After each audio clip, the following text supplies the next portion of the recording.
Welcome to chemistry point. तो class 12th का chapter number 5th और चैप्टर का नेम है कोऑर्डिनेशन कंपाउंड्स। और लेक्चर 9 जो कोऑर्डिनेशन कंपाउंड्स का कवर किया था उसमें कवर किए थे postulates of valence bond theory कि वैलेंस बॉन्ड थ्योरी ने क्या क्या बताया था। तो ये सारा ये सारा कवर किया था लेक्चर नंबर 9 में। पोस्टुलेट्स में क्या क्या बताया था। और आज के इस लेक्चर में स्टार्ट करेंगे एग्जाम्पल। मान लो कोई कोऑर्डिनेशन कंपाउंड गिवन है और वैलेंस बॉन्ड थ्योरी का यूज करके आप उस कॉम्प्लेक्स की बारे में आप क्या क्या इन्फॉर्मेशन बता सकते हैं। जैसे उसमें जो मेटल है उसकी हाइब्रिडाइजेशन क्या है, कॉम्प्लेक्स का मैग्नेटिक बिहेवियर क्या होगा, मतलब जो कोऑर्डिनेशन कंपाउंड गिवन है वो पैरामैग्नेटिक है या डायमैग्नेटिक है, उस कोऑर्डिनेशन कंपाउंड का मैग्नेटिक मोमेंट कितना होगा। तो ये सब कुछ आप इस लेक्चर में फाइंड आउट करेंगे। पोस्टुलेट्स सारी कंप्लीट किए थे, कवर भी किए थे। शॉर्ट में एक बार मैं पोस्टुलेट सारे रिवाइज करवा देता हूं कि वीबीटी ने क्या क्या बताया था अपनी थ्योरी में। फर्स्ट पॉइंट में क्या बताया था कि मेटल और लिगेंड में बॉन्ड कैसे बनता है, कि मेटल और जो लिगेंड है दोनों में बॉन्ड फॉर्मेशन होती कैसे है, कि the metal ligand bond arise by donation of lone pair of electrons. मतलब मेटल लिगेंड में बॉन्ड बनता कैसे है। जैसे मान लो ये मेटल है, ये मान लो लिगेंड है, लिगेंड के पास क्या होता है लोन पेयर। जब लिगेंड बना लोन पेयर मेटल को क्या करेगा डोनेट, डोनेशन से दोनों में क्या बनेगा बॉन्ड बनेगा। ये फर्स्ट पॉइंट है। सेकंड, अब लिगेंड डोनेट कब कर पाएगा, जब लिगेंड के पास लोन पेयर होगा। तो लिगेंड के पास लोन पेयर होना चाहिए। ये वीबीटी का सेकंड पोस्टुलेट है कि each ligand must contain a loan pair of electron. तो लिगेंड के पास लोन पेयर होना चाहिए, ये सेकंड पॉइंट है। थर्ड, मेटल का काम क्या होता है लोन पेयर को एक्सेप्ट करना, और मेटल इन लोन पेयर को एक्सेप्ट कब कर पाएगा, जब मेटल के पास एम्प्टी ऑर्बिटल होंगे। तो मेटल के पास एम्प्टी ऑर्बिटल होने चाहिए, तो मेटल के पास वैकेंट ऑर्बिटल्स होने चाहिए। अगर मेटल के पास वैकेंट ऑर्बिटल होंगे तभी तो ये लोन पेयर क्या कर पाएगा एक्सेप्ट कर पाएगा। उसके बाद क्या होता है कि मेटल के जो वैकेंट ऑर्बिटल्स होते हैं वो फिर पार्टिसिपेट करते हैं हाइब्रिडाइजेशन में, और वहां से बनते होते हैं हाइब्रिड ऑर्बिटल। ये थर्ड पॉइंट है, मतलब वीबीटी ने हाइब्रिडाइजेशन को एक्सप्लेन किया था। इसके बाद जो फोर्थ पॉइंट है, क्योंकि सारा मैं डिटेल में लेक्चर नंबर 9 में कवर करवा चुका हूं, एक बार शॉर्ट में जस्ट पोस्टुलेट्स की रिवीजन करवा रहा हूं कि वीबीटी ने क्या क्या पोस्टुलेट्स दिए थे, मतलब अपनी थ्योरी में क्या क्या बताया था। फोर्थ पॉइंट में क्या बताया था कि मेटल और जो मेटल के जो हाइब्रिड ऑर्बिटल है और जो लिगेंड है उनमें फिर क्या होती है ओवरलैपिंग होती है, कि there is overlapping between hybrid orbital of central metal atom and ligand molecule. मतलब लिगेंड और जो मेटल है दोनों में फिर क्या स्टार्ट हो जाएगी ओवरलैपिंग। ओवरलैपिंग कैसे होती है आज के लेक्चर में कवर हो जाएगा एग्जांपल के थ्रू। इसके बाद जो फिफ्थ पॉइंट है, फिफ्थ में ये बोला था कि अगर कॉम्प्लेक्स मान लो ऑक्टाहेड्रल है, अगर मान लो कॉम्प्लेक्स ऑक्टाहेड्रल है, अगर कॉम्प्लेक्स टेट्राहेड्रल है, या अगर कॉम्प्लेक्स स्क्वायर प्लेनर है। अगर कॉम्प्लेक्स ऑक्टाहेड्रल है तो उसमें हाइब्रिडाइजेशन कौन सी होगी। अगर मान लो कॉम्प्लेक्स ऑक्टाहेड्रल है, ऑक्टाहेड्रल में हाइब्रिडाइजेशन कौन सी होती है, या तो होती है sp3d2 या कौन सी होती है d2sp3। टेट्राहेड्रल में कौन सी होती है sp3, स्क्वायर प्लेनर में कौन सी होती है dsp2। तो ये हाइब्रिडाइजेशन बताई थी। अगर कॉम्प्लेक्स ऑक्टाहेड्रल है, ऑक्टाहेड्रल में दो पॉसिबल हाइब्रिडाइजेशन है, या तो होती है d2sp3 या फिर होगी sp3d2। अगर कॉम्प्लेक्स टेट्राहेड्रल है उसमें हाइब्रिडाइजेशन कौन सी होती है sp3। अगर कॉम्प्लेक्स स्क्वायर प्लेनर है उसमें हाइब्रिडाइजेशन कौन सी होगी dsp2 होगी। ये फिफ्थ पॉइंट है। सिक्स्थ में क्या बताया था कि ऑक्टाहेड्रल के केस में जो d ऑर्बिटल हाइब्रिडाइजेशन में पार्टिसिपेट करेगा या तो वो इनर d ऑर्बिटल होगा या फिर वो आउटर d ऑर्बिटल होगा, या तो वो फिर वो इनर d ऑर्बिटल होगा। इनर मतलब जब अंदर वाला d ऑर्बिटल पार्टिसिपेट करेगा, ये वाला अंदर वाला d ऑर्बिटल है और ये बाहर वाला d ऑर्बिटल है। जब अंदर वाला d ऑर्बिटल हाइब्रिडाइजेशन में पार्टिसिपेट करता है उस कॉम्प्लेक्स को बोलते हैं अपन इनर ऑर्बिटल कॉम्प्लेक्स। और जब आउटर ऑर्बिटल, जब बाहर वाला d ऑर्बिटल हाइब्रिडाइजेशन में पार्टिसिपेट करता है उसको बोलते हैं अपन आउटर ऑर्बिटल कॉम्प्लेक्स। तो ये भी बताया था कि इनर ऑर्बिटल कॉम्प्लेक्स क्या होते हैं, आउटर ऑर्बिटल कॉम्प्लेक्स क्या होते हैं। तो इनर ऑर्बिटल कॉम्प्लेक्स वो होते हैं जब अंदर वाला d ऑर्बिटल हाइब्रिडाइजेशन में पार्टिसिपेट करेगा। अंदर वाला कौन सा, ये वाला, ये अंदर वाला है और ये बाहर वाला है। जब अंदर वाला d ऑर्बिटल हाइब्रिडाइजेशन में पार्टिसिपेट करेगा उसको बोलते हैं अपन इनर ऑर्बिटल कॉम्प्लेक्स, और जब बाहर वाला d ऑर्बिटल हाइब्रिडाइजेशन में पार्टिसिपेट करेगा उसको बोलते हैं अपन आउटर ऑर्बिटल कॉम्प्लेक्स। तो ये सब कुछ बताया था। उसके बाद इसमें ये भी पढ़ते हैं कि लिगेंड्स होते हैं दो टाइप के, एक होता है स्ट्रॉन्ग फील्ड लिगेंड और एक होता है weak field ligand. Strong field ligands वो होते हैं जो इलेक्ट्रॉन्स की क्या करते हैं पेयरिंग करते हैं, जो इलेक्ट्रॉन्स की क्या करवाएगा पेयरिंग, उसका बोलते हैं अपन स्ट्रॉन्ग फील्ड लिगेंड। और वीक फील्ड लिगेंड वो होते हैं जो इलेक्ट्रॉन्स की पेयरिंग नहीं करते, उसका बोलते हैं अपन वीक फील्ड लिगेंड। एक स्पेक्ट्रोकेमिकल सीरीज गिवन है क्रिस्टल फील्ड थ्योरी के अंदर, उसमें ये स्टडी करते हैं कि कौन सा स्ट्रॉन्ग फील्ड लिगेंड है, कौन सा वीक फील्ड लिगेंड है। मतलब जो वीबीटी है ये प्रॉपर एक्सप्लेन नहीं कर पाया था कि कौन सा लिगेंड स्ट्रॉन्ग फील्ड है, कौन सा वीक फील्ड है। मतलब इसने लिगेंड्स को एक ऑर्डर में अरेंज नहीं किया था। तो अगर आप देखें स्ट्रॉन्ग फील्ड लिगेंड्स कौन कौन से होते हैं, तो स्ट्रॉन्ग फील्ड लिगेंड्स का काम होता है इलेक्ट्रॉन्स की पेयरिंग करवाना। तो स्ट्रॉन्ग फील्ड लिगेंड्स क्या करेंगे, इलेक्ट्रॉन्स की क्या करवाते हैं, पेयरिंग करवाते हैं।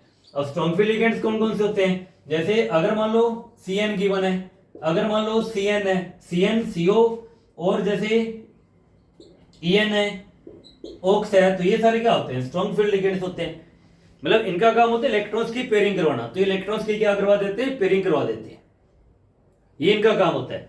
वैसे NH3 वैसे तो होता है वीक फील्ड लिगेंड, NH3 वैसे तो होता है वीक फील्ड लिगेंड, मतलब ये इलेक्ट्रॉन्स की पेयरिंग नहीं करवाएगा क्योंकि वीक लिगेंड है, वीक फील्ड है।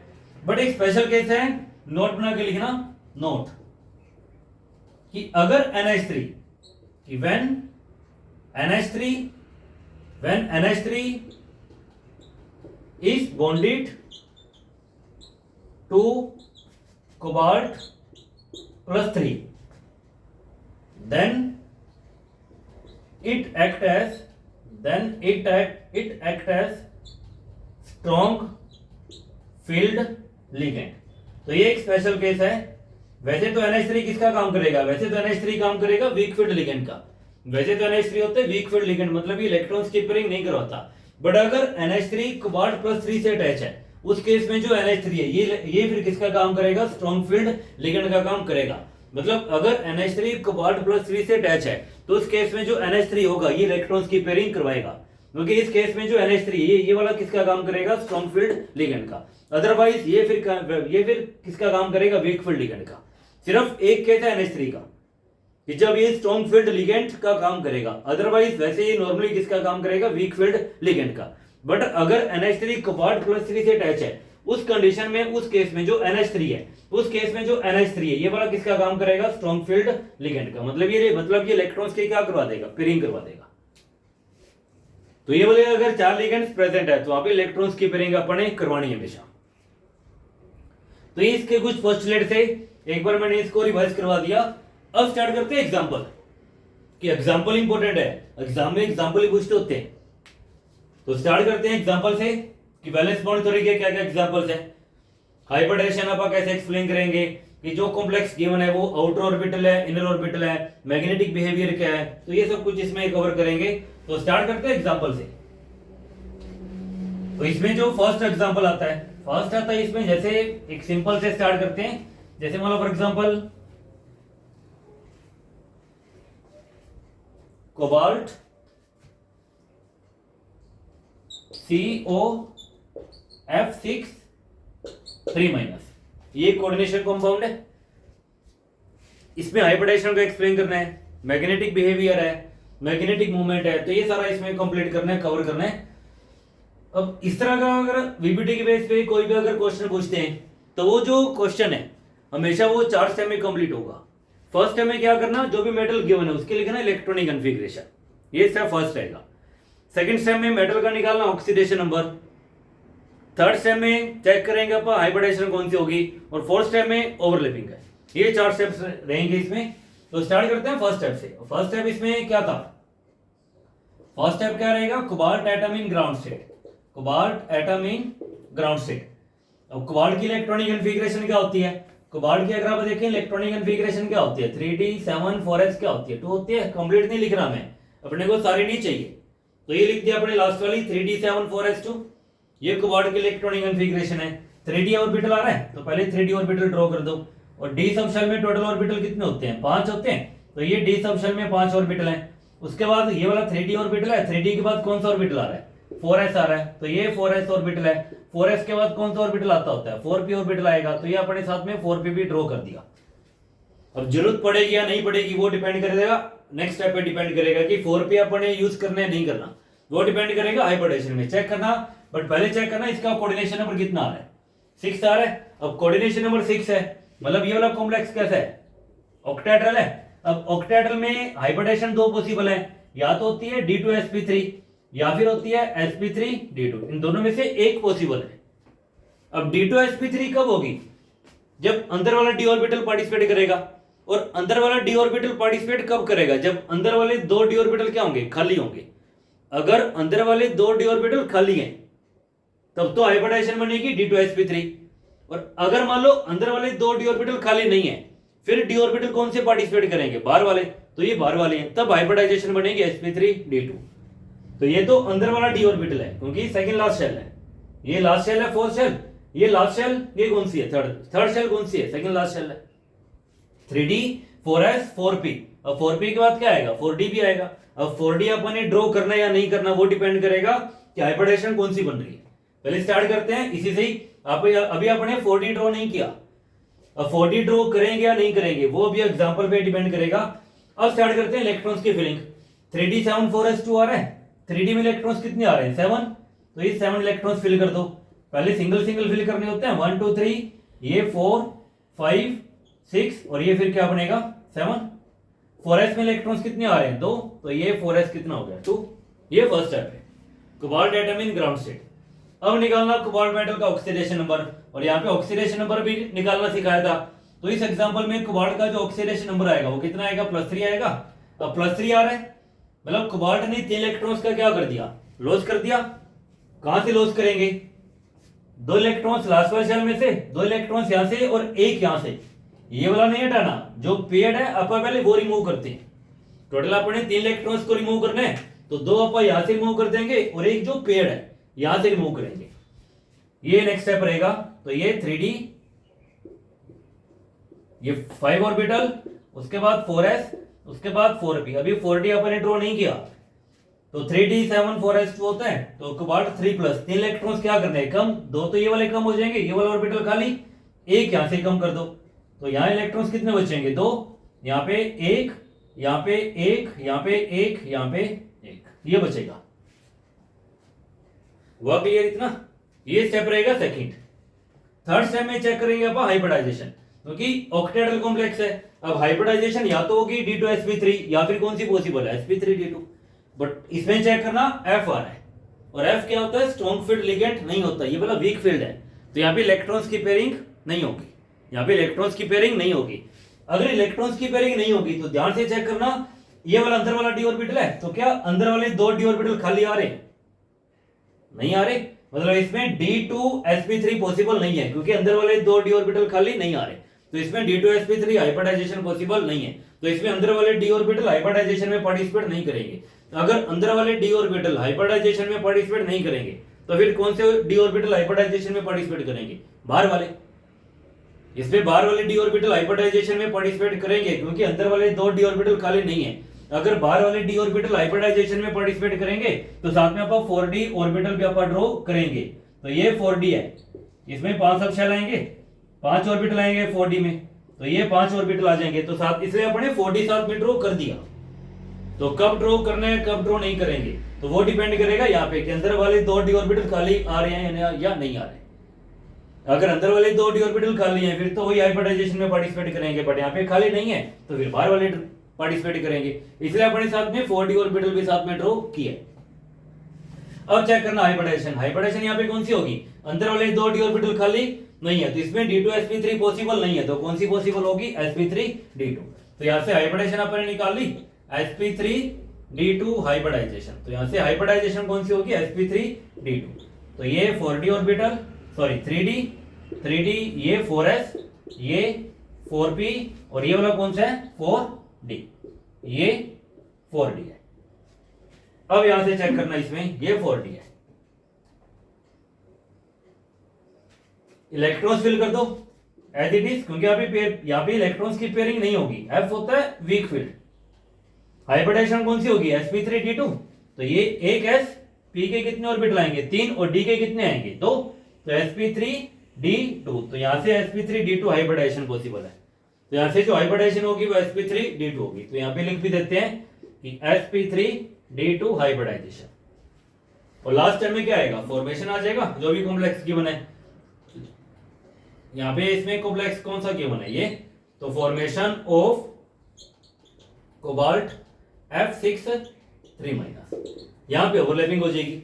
6 ऑर्बिटल पार्टिसिपेट करने के हाइब्रिडाइजेशन में, हाइब्रिडाइजेशन में कितने ऑर्बिटल पार्टिसिपेट करेंगे 6, और जो लिगेंड्स है वो भी कितने आ रहे हैं 6 आ रहे हैं। तो लिगेंड अपना लोन पेयर मेटल को क्या कर देगा डोनेट कर देगा, तो ये ओवरलैपिंग हो जाएगी। तो ये 3d orbital as it is लिखो, ये 4s और ये 4p और ये 4d, ये वाला ऑर्बिटल कौन सा है 4d, तो ये 4d। इलेक्ट्रॉन्स कितने आ रहे हैं 2 इसमें, एक इसमें, एक इसमें, एक इसमें, एक इसमें। तो ये हाइब्रिडाइजेशन हो रही है, मतलब ये वाले ऑर्बिटल हाइब्रिडाइजेशन में क्या करेंगे पार्टिसिपेट करेंगे, तभी तो sp3d2 बनेगा। और ओवरलैपिंग में कैसे शो करेंगे, f टोटल कितने आ रहे हैं 6, और ये वाले ऑर्बिटल भी कितने पार्टिसिपेट करेंगे टोटल 6। तो f के ऊपर चार्ज क्या होता है माइनस, ये फर्स्ट लिगेंड, ये सेकंड f माइनस, ये थर्ड फोर्थ, उसके बाद ये फिफ्थ और ये सिक्स्थ। तो ये अपना लोन पेयर मेटल को क्या कर देगा डोनेट, ये लोन पेयर है, ये लोन पेयर मेटल को क्या करेगा डोनेट, इसी को बोलते हैं ओवरलैपिंग। ये डोनेट कर दिया, इधर से ये भी डोनेट हो गया, इधर से ये भी डोनेट हो गया। तो ये एक्सप्लेनेशन है सारी। अब इसमें और क्या क्या पॉइंट्स बताने हैं, अब ये बताने हैं कि एक तो ये वाला जो कॉम्प्लेक्स है ये इनर ऑर्बिटल है या आउटर ऑर्बिटल है, ये वाला जो कॉम्प्लेक्स है ये इनर ऑर्बिटल है या आउटर ऑर्बिटल है। तो मैं यहां पे लिख देता हूं कि ये वाला जो कॉम्प्लेक्स है ये इनर ऑर्बिटल है या आउटर ऑर्बिटल है। हाइब्रिडाइजेशन से पता लगेगा, sp3d2 आ रही है तो डी ऑर्बिटल कौन सा पार्टिसिपेट करेगा बाहर वाला, और जब बाहर वाला डी ऑर्बिटल पार्टिसिपेट करता है उसको बोलते हैं अपन आउटर ऑर्बिटल कॉम्प्लेक्स। तो ये वाला कॉम्प्लेक्स कैसा है आउटर ऑर्बिटल कॉम्प्लेक्स है। तो ये वाला जो कॉम्प्लेक्स है ये कैसा है आउटर ऑर्बिटल कॉम्प्लेक्स है। हाइब्रिडाइजेशन कौन सी हो रही है sp3d2, हाइब्रिडाइजेशन कौन सी हो रही है sp3d2। और ये पैरामैग्नेटिक है डायमैग्नेटिक है, इलेक्ट्रॉन्स चेक करना, अनपेड है, अनपेड अनपेड अनपेड, और जब इलेक्ट्रॉन्स अनपेड होते हैं उनको उसको बोलते हैं वो पैरामैग्नेटिक। तो ये वाला जो कॉम्प्लेक्स है ये कैसा है पैरामैग्नेटिक, तो यहां से क्या आ जाएगा ये पैरामैग्नेटिक है। और इसका और क्या बता सकते हैं मैग्नेटिक मोमेंट भी बता सकते हैं। और मैग्नेटिक मोमेंट के लिए अगर आप देखें फॉर्मूला कि मैग्नेटिक मोमेंट का फॉर्मूला क्या होता है, मैग्नेटिक मोमेंट का जो फॉर्मूला होता है वो क्या होता है, म्यू इसका सिंबल होता है n+2 square root Bohr magneton, ये यूनिट है बोर मैग्नेटॉन। और इसमें जो n आ रहा है n इसमें क्या रिप्रेजेंट करेगा नंबर ऑफ अनपेड इलेक्ट्रॉन्स। तो इसमें अनपेड इलेक्ट्रॉन्स कितने आ रहे हैं 4, तो आप इस n को किससे रिप्लेस कर देंगे 4 से, तो वहां से आप क्या निकाल लेंगे मैग्नेटिक मोमेंट भी आ जाएगा। नंबर ऑफ अनपेड इलेक्ट्रॉन्स कितने आ रहे हैं 4 आ रहे हैं, तो n को रिप्लेस कर दो 4 से, वहां से मैग्नेटिक मोमेंट भी आएगा। तो ये मेथड रहेगा एग्जांपल का कि अपने एग्जांपल कैसे सॉल्व करने हैं। ये अभी अपने वीक फील्ड लिगेंड वाला एग्जांपल यूज किया था। अगर आप स्ट्रॉन्ग फील्ड लिगेंड वाला एग्जांपल यूज करते हैं वहां पे इलेक्ट्रॉन्स की क्या हो जाएगी पेयरिंग भी स्टार्ट हो जाएगी। तो स्टार्ट करते हैं नेक्स्ट एग्जांपल से। तो एक बार ये वो आप क्लियर, ये वाला मेथड सेम रहेगा, एग्जांपल चेंज होगा, मेथड सब में सेम चलेगा। तो स्टार्ट करते हैं नेक्स्ट एग्जांपल से। तो ऐसा एग्जांपल स्टार्ट करेंगे जिसमें स्ट्रॉन्ग फील्ड लिगेंड आए, क्योंकि ये वाला वीक फील्ड लिगेंड था। अब स्ट्रॉन्ग वाला अपन एग्जांपल स्टार्ट करते हैं कि इलेक्ट्रॉन्स की पेयरिंग अपन कैसे करवाएंगे। तो स्टार्ट करते हैं नेक्स्ट एग्जांपल से। और इसमें जो नेक्स्ट एग्जांपल आता है, नेक्स्ट आता है इसमें Fe, नेक्स्ट आता है इसमें FeCN6 4-, ये एग्जांपल है FeCN6 4-, ये एग्जांपल है। 4 स्टेप बताए थे, चारों सेम चलेंगे। फर्स्ट स्टेप क्या रहेगा, इलेक्ट्रॉनिक कॉन्फ़िगरेशन लिखेंगे अपन ग्राउंड स्टेट में। यहाँ पे मेटल कौन सा गिवन है Fe, तो यहाँ पे अपन क्या लिखेंगे Fe atom in ground state, Fe atom in ground state. Fe की इलेक्ट्रॉनिक कॉन्फ़िगरेशन क्या होती है 3d6 4s2, 3d6 4s2। तो ये 3d ऑर्बिटल, ये 3d, ये वाला 3d ऑर्बिटल है। 3d के बाद क्या आएगा 4s, ये 4s, 3d 4s, और 4s के बाद क्या आएगा 4p आएगा। 3d 4s 4p, 4d draw करना नहीं करना वो डिपेंड करेगा हाइब्रिडाइजेशन पे। इलेक्ट्रॉन्स की अगर आप फिलिंग करें 3d में इलेक्ट्रॉन्स कितने फिल करने हैं 6, पहले सिंगल सिंगल फिल कर देना 1 2 3 4 5 और 6 कैसे आएगा एंटी क्लॉकवाइज। 4s में इलेक्ट्रॉन्स कितने आ रहे हैं 2। तो ये first step complete. Second step में अपन इस Fe का क्या निकालेंगे ऑक्सीडेशन नंबर, और Fe का ऑक्सीडेशन नंबर कितना आ रहा है +2 आएगा। यहाँ पे ऑक्सीडेशन नंबर निकालना सिखाया था पिछले लेक्चर, चेक करना। तो ऑक्सीडेशन नंबर निकालना सिखाया था मैंने। Fe+2 आ रहा है, +2 मतलब 2 इलेक्ट्रॉन्स अपने क्या करने हैं, कम करने हैं। तो कहां से कम करेंगे, यहां से लास्ट शेल में से 2 इलेक्ट्रॉन्स कम कर दो। अगर आप लास्ट वाले शेल में से 2 इलेक्ट्रॉन्स कम करते हैं तो ये 3d ऑर्बिटल, ये 4s ऑर्बिटल और ये 4p, यहां से 2 इलेक्ट्रॉन्स कम कर दो, बाकी एज इट इज सारे इलेक्ट्रॉन्स शो कर दो। ये बनेगा Fe+2, 2 इलेक्ट्रॉन्स अपन यहां से क्या कर दिए, कम कर दिए। अब बात आती है लिगेंड की नेचर क्या है, चेक करना लिगेंड कौन सा आ रहा है, Cn। और Cn क्या होता है, स्ट्रॉन्ग फील्ड होता है। तो यहाँ पे इलेक्ट्रॉन्स की क्या हो जाएगी, पेयरिंग हो जाएगी नेक्स्ट स्टेप में, क्योंकि Cn होता है स्ट्रॉन्ग फील्ड लिगेंड है और ये इलेक्ट्रॉन्स की क्या करेगा, पेयरिंग भी करेगा। तो यहाँ पे आप इलेक्ट्रॉन्स की पेयरिंग करवा देंगे। तो पेयरिंग कैसे होगी, अभी ध्यान से चेक करना कि पेयरिंग आप कैसे करवाते हैं। तो ये 3d ऑर्बिटल है, ये 4s ऑर्बिटल है और ये 4p है। तो 4d ड्रॉ करना है नहीं करना वो पता लगेगा इस वाले स्टेप से। इलेक्ट्रॉन्स की पेयरिंग करवानी है, कैसे होगी चेक करना। ये तो ऑलरेडी पेयर्ड है, एज इट इज शो कर दो, ये तो ऑलरेडी पेयर्ड है, एज इट इज शो कर दिए। ये अनपेयर्ड है, ये भी अनपेयर्ड है, अनपेयर्ड अनपेयर्ड आपस में क्या करेंगे, पेयरिंग। तो ये पेयरिंग होगी दोनों की। बाकी ये दोनों बचेंगे, ये भी क्या अनपेयर्ड है, इनके भी पेयरिंग करवा दो। तो ये भी अनपेयर्ड है, तो ये भी अनपेयर्ड थे, इनके भी क्या करवा दी, पेयरिंग करवा दी। तो यहाँ पे इलेक्ट्रॉन्स की क्या होगी, पेयरिंग होगी। अब चेक करना हाइब्रिडाइजेशन, कोऑर्डिनेशन नंबर कितना आ रहा है, 6 मतलब ये ऑक्टेडल है। ऑक्टेडल है, फिर से 2 पॉसिबल है, या तो D2sp3 होगी या फिर हाइब्रिडाइजेशन कौन सी होगी, sp3d2 होगी या फिर sp3d2 होगी। अब D2sp3 कब पॉसिबल है, जब अंदर वाले 2 d ऑर्बिटल क्या होंगे, खाली होंगे। यहां पे चेक करना, तो क्या अंदर वाले 2 d ऑर्बिटल खाली आ रहे हैं, अंदर वाले 2 d ऑर्बिटल क्या आ रहे हैं, खाली आ रहे हैं। तो यहाँ पे D2sp3 हाइब्रिडाइजेशन पॉसिबल है। यहाँ पे अंदर वाले 2 d ऑर्बिटल क्या आ रहे हैं, खाली आ रहे हैं, मतलब इसमें अंदर वाले 2 d ऑर्बिटल हाइब्रिडाइजेशन में क्या करेंगे, पार्टिसिपेट करेंगे। अगर अंदर वाले 2 d ऑर्बिटल हाइब्रिडाइजेशन में पार्टिसिपेट करेंगे तो यहाँ से हाइब्रिडाइजेशन क्या बननी चाहिए, यहाँ से हाइब्रिडाइजेशन क्या बननी चाहिए, d ऑर्बिटल कितने आ रहे हैं, 2।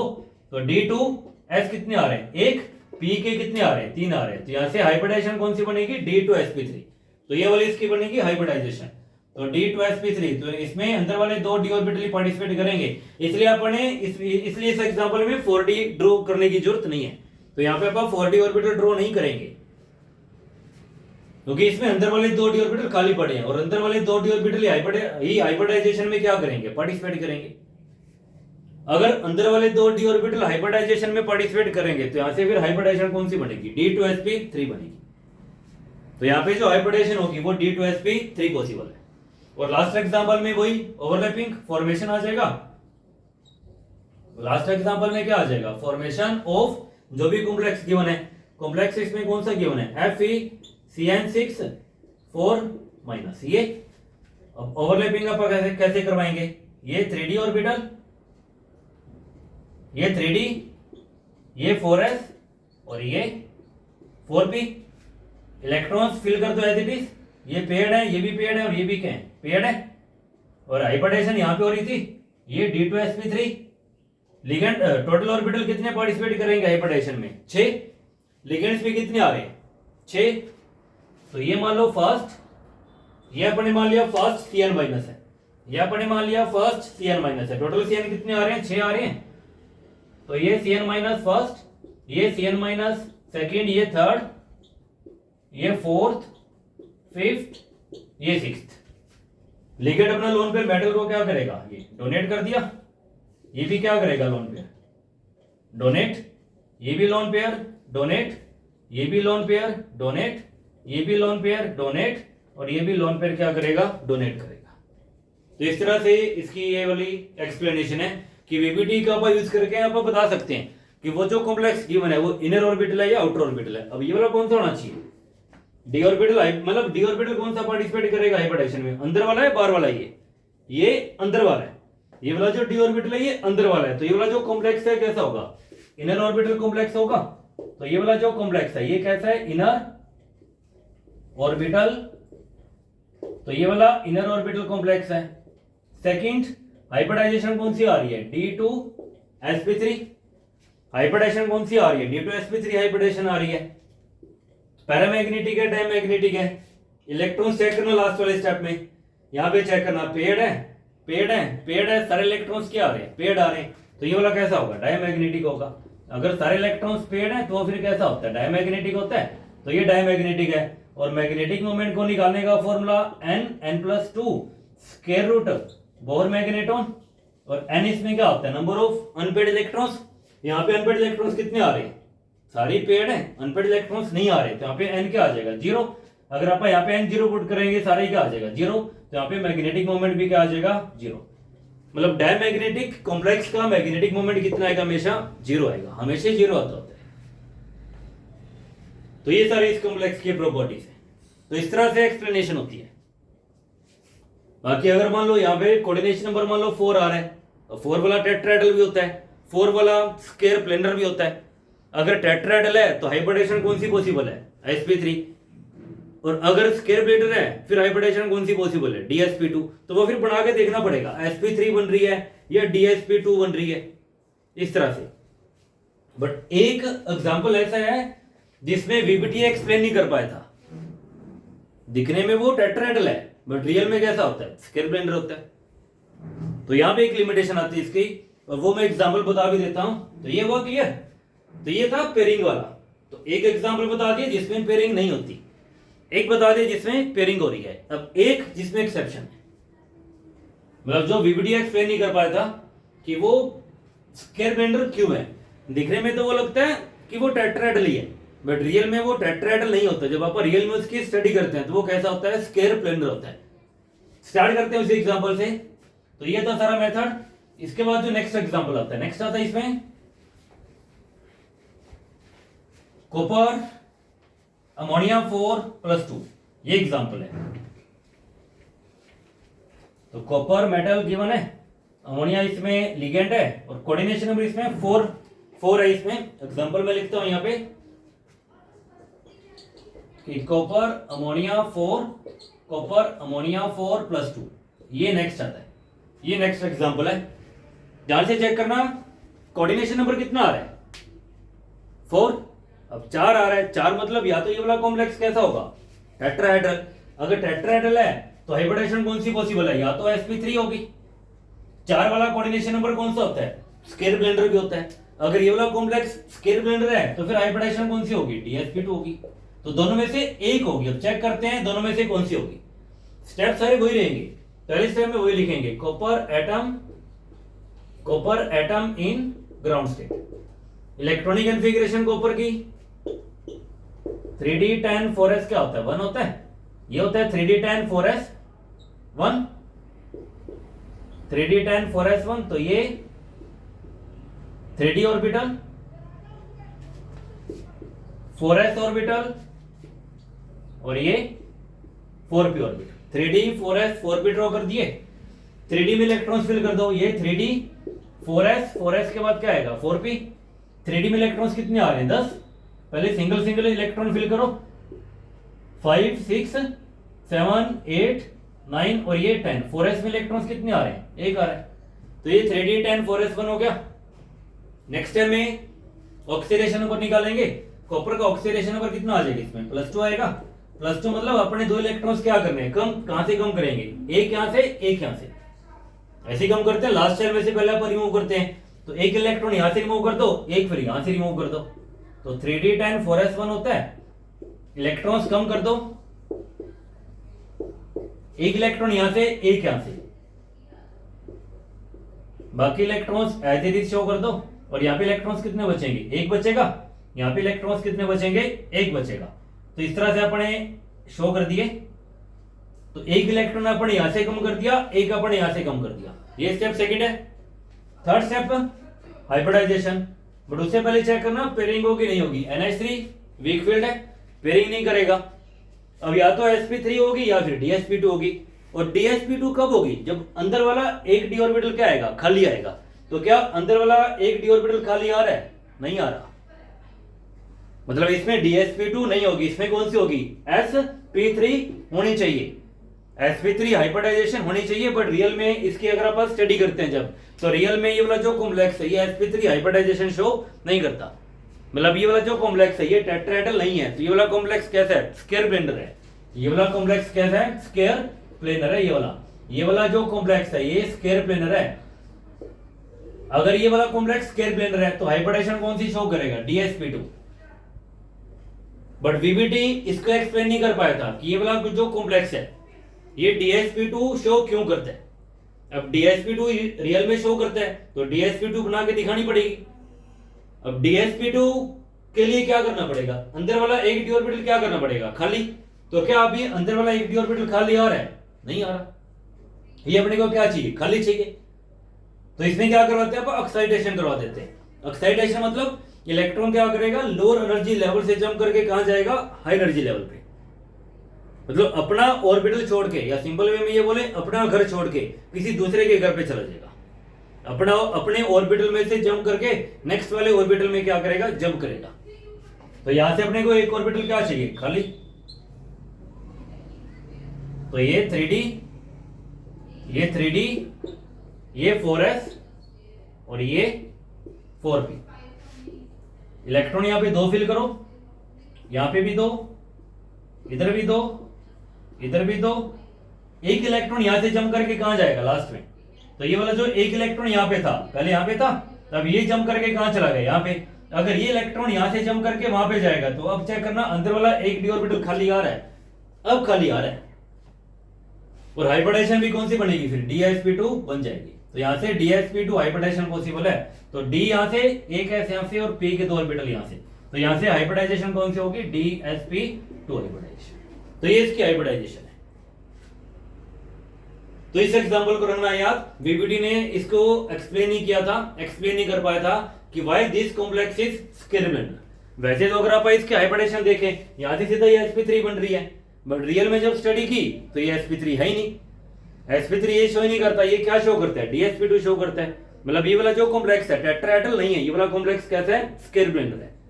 इसलिए अंदर वाला एक d ऑर्बिटल क्या करना पड़ेगा, खाली। तो इलेक्ट्रॉन यहां से जंप करके कहां जाएगा, लास्ट में। तो ये DsP2। तो लास्ट टाइम में वही फॉर्मेशन है, बस ओवरलैपिंग करवा देना। तो लास्ट टाइम में क्या आ जाएगा, फॉर्मेशन। तो लास्ट टाइम में क्या आ जाएगा, फॉर्मेशन ऑफ जो भी कॉम्प्लेक्स गिवन है, कॉपर NH3 4+2, कॉपर NH3 4+2। तो ये वाला कॉम्प्लेक्स गिवन है, यहां भी बस ओवरलैपिंग शो कर दो। तो ये 3D,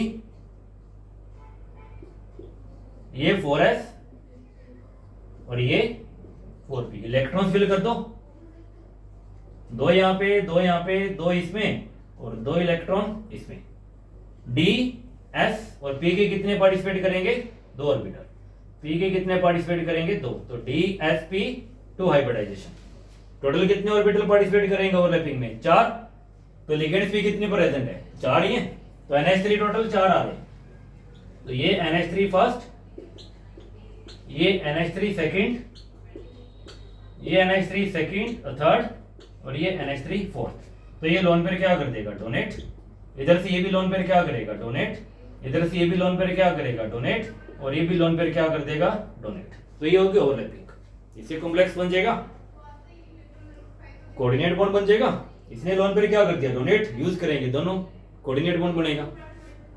अब बताना है हाइब्रिडाइजेशन, इसकी कुछ और प्रॉपर्टीज। तो हाइब्रिडाइजेशन को इसमें कौन सी बनेगी, DsP2 पैरामैग्नेटिक है, डायमैग्नेटिक है। लास्ट स्टेप से चेक किया करो, इलेक्ट्रॉन सारे कैसे आ रहे हैं, पेड। बट ध्यान से चेक करना, एक इलेक्ट्रॉन यहाँ पे भी प्रेजेंट है, एक इलेक्ट्रॉन यहाँ पे प्रेजेंट है और ये कैसा है, अनपेड है। तो इसमें एक इलेक्ट्रॉन अनपेड है, तो ये फिर कैसा होगा, पैरामैग्नेटिक। तो ये फिर कैसा बनेगा, पैरामैग्नेटिक। और मैग्नेटिक मोमेंट को निकालने का फॉर्मूला वही है n+2, n+2 square root Bohr magneton, unit इसका आएगा। और इसमें अनपेड इलेक्ट्रॉन्स कितने आ रहे हैं, 1 आ रहे हैं, एक ही आ रहा है। अनपेड इलेक्ट्रॉन्स एक है तो n की वैल्यू क्या हो जाएगी, 1। तो अगर आप यहाँ पे 1 से रिप्लेस करते हैं तो आंसर यहाँ से कितना आ जाएगा, मतलब ये √3 बन जाएगा। और √3 की वैल्यू क्या होती है, 1.732 बोर मैग्नेटॉन। तो ये इसका यूनिट है। तो यहाँ से आपने इसका मैग्नेटिक मोमेंट भी निकाल दिया। तो मेथड मैंने बता दिया, ये मेथड रहेगा कि कैसे आप हाइब्रिडाइजेशन को एक्सप्लेन कर सकते हैं, पैरामैग्नेटिक है, डायमैग्नेटिक है। तो ये सारा बता दिया।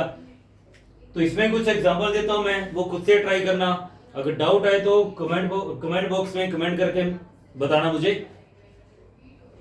तो ये था, इसमें कुछ एग्जांपल देता हूं मैं, तो वो खुद से ट्राई करना।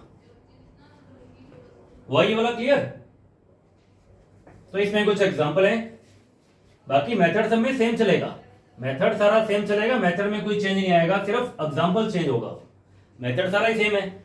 जैसे एग्जांपल अगर आप देखें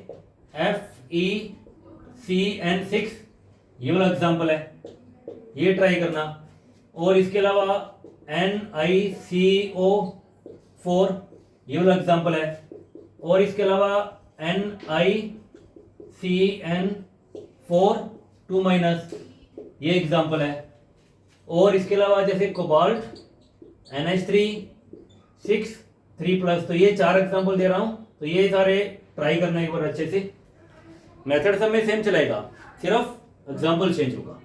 अब वीपीटी के बेस पे किस तरह से क्वेश्चन बनते हैं, ऐसा पूछते हैं कि दो कॉम्प्लेक्स गिवन होंगे, ऐसा पूछेंगे why this complex is inner orbital and whereas this complex is outer orbital, explain, इस तरह से पूछेंगे। मतलब एक कॉम्प्लेक्स तो इनर ऑर्बिटल है, दूसरा आउटर ऑर्बिटल क्यों है, एक्सप्लेन करो, तो ये सारा बना के बताना पड़ेगा। अब इनर ऑर्बिटल मतलब अंदर वाला डी ऑर्बिटल क्या करेगा, हाइब्रिडाइजेशन में पार्टिसिपेट, तो D2sp3 बनेगा। आउटर ऑर्बिटल मतलब आउटर ऑर्बिटल हाइब्रिडाइजेशन में पार्टिसिपेट करेगा, तो वो sp3d2 बनेगा, इसलिए वो आउटर ऑर्बिटल है। इस तरह से एक्सप्लेन करना है ये सारा ड्रॉ करके। और इसमें किस तरह से बन सकता है कि why this complex is paramagnetic and why this complex is diamagnetic, इसमें भी एक्सप्लेन करना पड़ेगा, ये सारा ड्रॉ करके बता देना। अगर सारे इलेक्ट्रॉन्स पेयर्ड हैं वो फिर क्या होता है, डायमैग्नेटिक। अगर अनपेड इलेक्ट्रॉन प्रेजेंट है वो फिर क्या होता है, पैरामैग्नेटिक।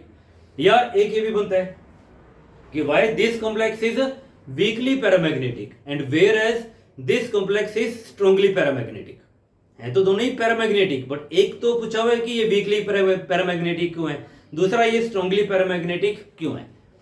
वीकली पैरामैग्नेटिक मतलब उसमें नंबर ऑफ अनपेड इलेक्ट्रॉन्स कम होंगे, और स्ट्रांगली पैरामैग्नेटिक मतलब उसमें नंबर ऑफ अनपेड इलेक्ट्रॉन्स क्या होंगे, ज्यादा होंगे।